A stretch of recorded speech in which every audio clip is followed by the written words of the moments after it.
The streets of Tehran are burning, not with fire but with rage. Welcome to Victor Daniel. If you value independent geopolitical analysis, hit that subscribe button right now. Like this video, share it with anyone who needs to understand what is happening in Iran, and leave a comment with your perspective. Your engagement keeps this work alive. Now let's examine what may be the beginning of the end for the Islamic Republic. Iran's currency has collapsed. Mass protests have erupted for the third consecutive day. Demonstrations have spread from Tehran to cities across the nation. People have taken to the streets. The capital is falling. What we are witnessing is not just another round of unrest. This is the greatest existential crisis in the history of the modern Iranian state. The streets of 21st century Tehran look like they belong in the Middle Ages. On one side, a population starved into submission. Workers forced to labor an entire month just to afford 1 gram of gold. On the other side, a metropolis of 10 million people where water taps produce only the sound of air. No water flows. Citizens are not just standing in bread lines. They are pushing and shoving each other with empty containers, desperately trying to store water for their homes. The regime is bankrupt. While parliament threatens to impeach its own government for failing to govern, the streets of Tehran are declaring the regime's collapse with a single chant. Shut it down. Shut it down.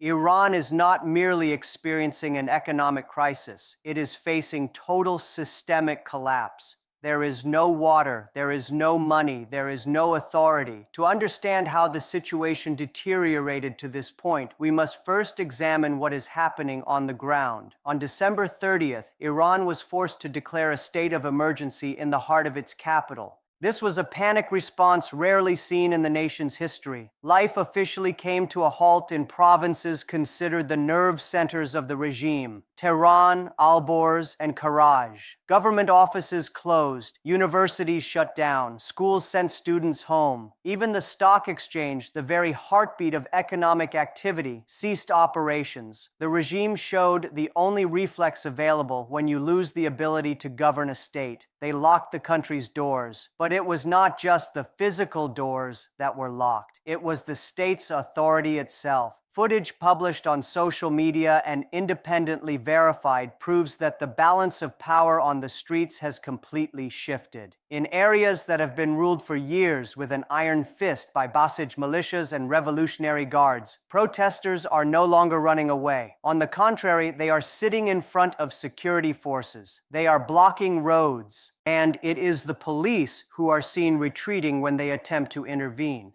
The biggest mystery at this moment is at the very top. Supreme Leader Ali Khamenei has been missing for the last 3 days since the crisis erupted. The regime is headless. The police are fleeing. Chaos is growing. The technical detail that ignited this chaos is hidden in mathematics. The Iranian currency, the Rial, is not in free fall. It has virtually vaporized. 1 gram of gold, just a tiny piece of metal, currently costs exactly $140 in Tehran. Meanwhile, the official minimum wage earned by a worker in Iran who labors from early morning until late at night is only $110 per month. Mathematics does not lie, and this math spells the bankruptcy of a nation. People's salaries are no longer enough to live on for a month. They cannot even buy a single gram of gold. The events that began on December 28, 2025 grew rapidly. Protests continued intensely into their 4th day. The black market exchange rate exceeded 145,000 tomans per dollar. That is 1.45 million rials. The shutters came down in the Grand Bazaar, considered the heart of Tehran's economy. For those who understand Iranian politics, this is not just an ordinary strike. This is the final nail in the coffin of the regime. Currency devaluation has sent import prices soaring. Inflation stands between 42 and 52%. Food prices have risen by over 66% in a single year. Merchants cannot buy goods. They cannot sell goods. They are suffering catastrophic losses. That is why shopkeepers in Tehran's historic Grand Bazaar have gone on strike. Shutters have come down throughout the bazaar. Areas such as Aladdin Passage, Sharsu, and Lalazar have also been closed. What started as an economic protest quickly transformed into political demands: freedom, end the dictatorship. Down with the regime. The protests spread from Tehran to cities like Isfahan, Shiraz, Mashhad, and Kermanshah. University students joined the demonstrations. The anger we see in videos circulating on social media is not ideological opposition. It is a biological reflex. Hunger knows no ideology. The cries of Tehran University students carry a message that cannot be ignored. I would die for my country, but we need to change this situation. These words are the clearest proof that the knife has reached the bone. The famous shopkeepers who overthrew the Shah in the 1979 revolution are now marching against the mullahs with the slogan, "Close it down, close it down." The domino effect is spreading from Tehran across the entire country. This is not a capital city problem. This is a system problem. The shopkeepers closing their shutters has completely severed the supply chain. Trade between Tehran's warehouses and other cities has come to a halt. What does this mean in practical terms? It means that when citizens go to the grocery store tomorrow, they will not find rice on the shelves. They will not find medicine. Iran is a country dependent on imports for basic food and pharmaceutical supplies. No currency means no imports. No imports means empty shelves. And when the shelves are empty, the streets fill with protesters. The cracks within the regime's security apparatus are also growing with this ripple effect. The police officers you see on your screens right now are retreating. They are fleeing confrontations. These officers are also children of the Iranian people. They too are struggling with the same inflation and the same rent increases. Economic data may remain on paper, but what you encounter when you take to the streets is a pure struggle for survival. Iran is losing not only its currency, but also the basic necessities of life, water and food. The crisis unfolding in Tehran goes far beyond stock market charts. It is a medieval simulation where a mother cannot give her child water and a father cannot bring bread home. The unrest that began with the water crisis is now turning into uncontrolled riots in breadlines. Government officials are appearing on television suggesting that citizens buy bottled water as a solution. But the question is very simple and very painful. With what money? In a country where oil revenues have been depleted and foreign currency cannot even be found on the black market, importing water is nothing more than a fantasy. This state of scarcity has shattered the social contract.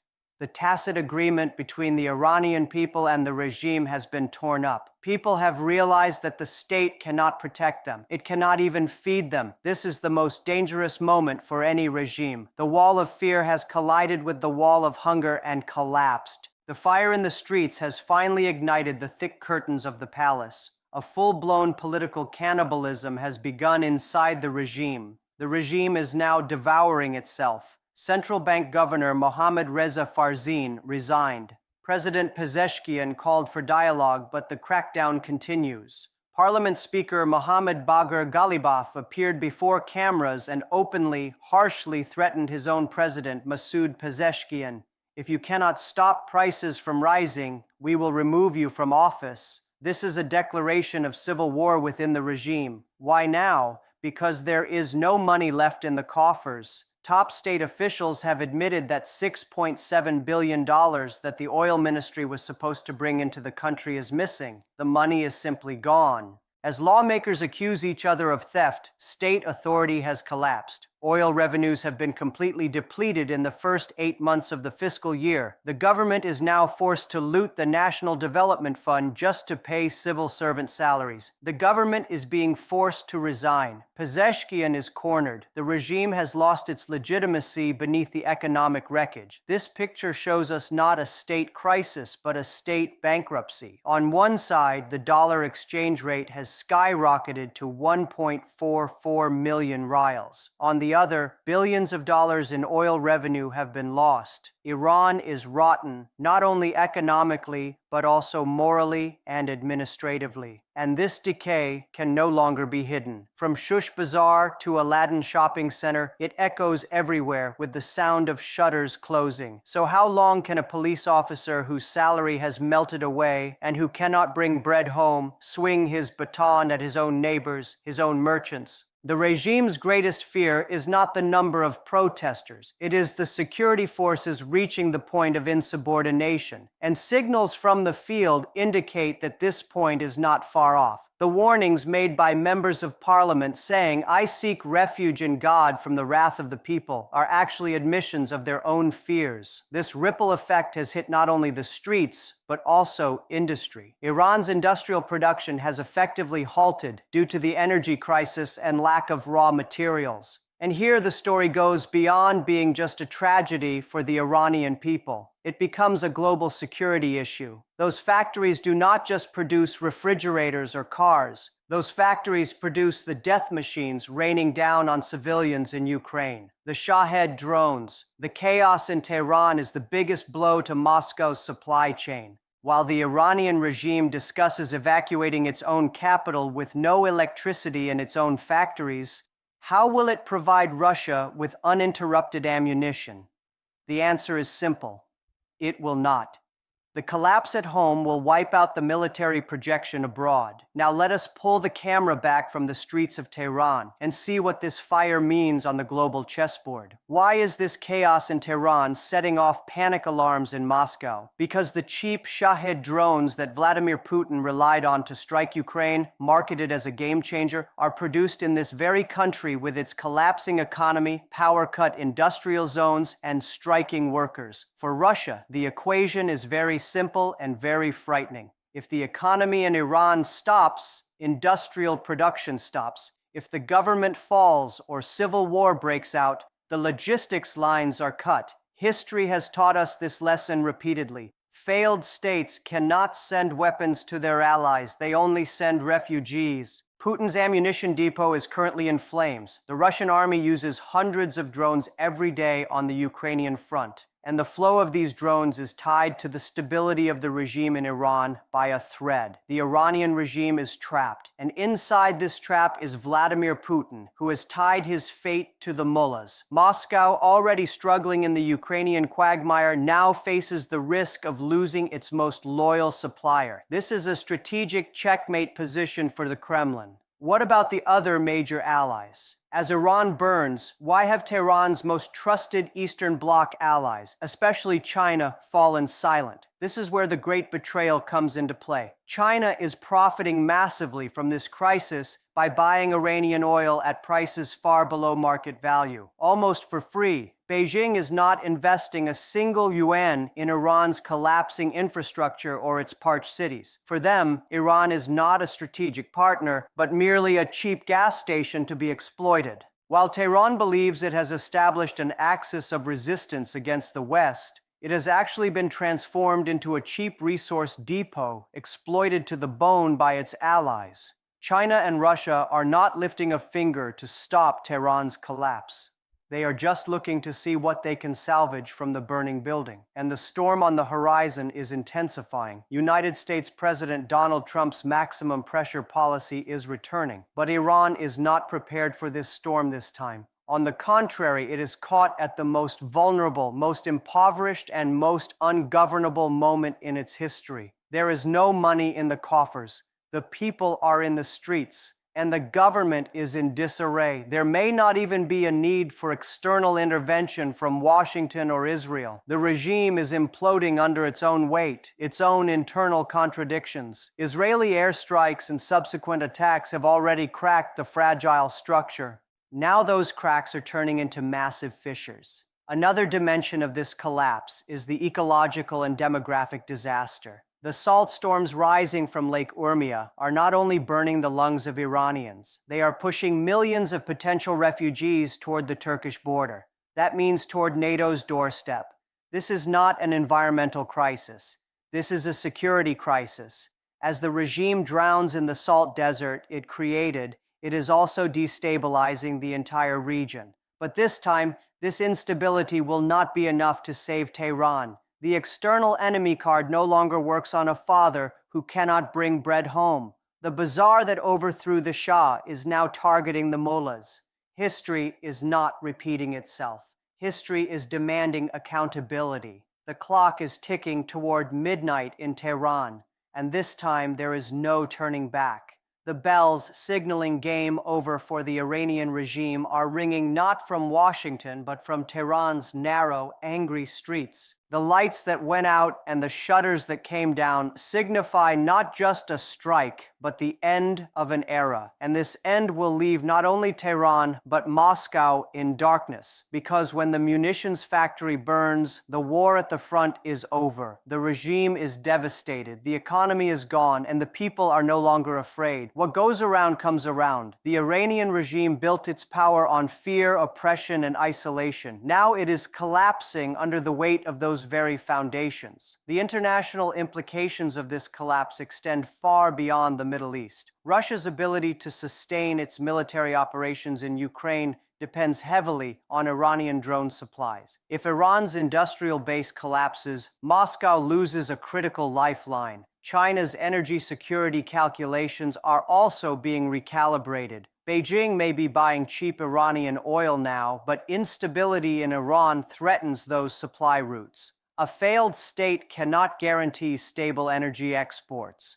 The geopolitical chessboard is being redrawn in real time. Western intelligence agencies are watching closely. Israel is monitoring the situation with intense interest. Turkey is preparing for a potential refugee crisis on its borders. And the United States is recalculating its strategic options in the region. But the most important factor is the Iranian people themselves. For decades, they have endured sanctions, repression, and economic mismanagement. Now they are saying enough. The social contract between the regime and the population has been shattered beyond repair. When a government cannot provide water, bread, or basic security, it loses its legitimacy. And legitimacy once lost is almost impossible to regain.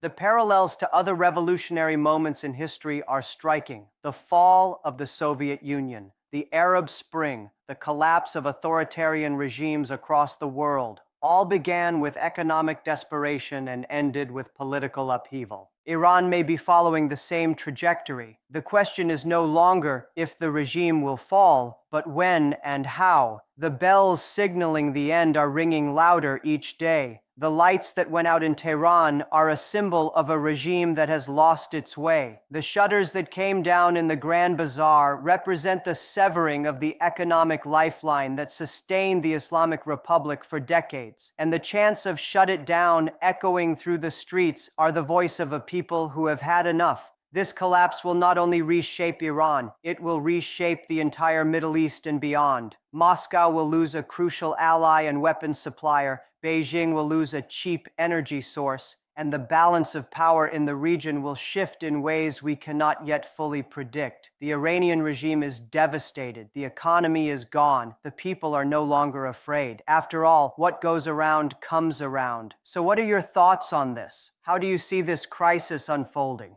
Share your perspective in the comments below. To stay updated on breaking geopolitical analysis, subscribe to Victor Daniel and turn on notifications. Share this video with anyone who needs to understand what is really happening in Iran. Thank you for watching. The regime may be collapsing, but the story is far from over. And when the dust settles in Tehran, the world will look very different. Because when the munitions factory burns, the war at the front ends. And when the regime falls, the entire region holds its breath.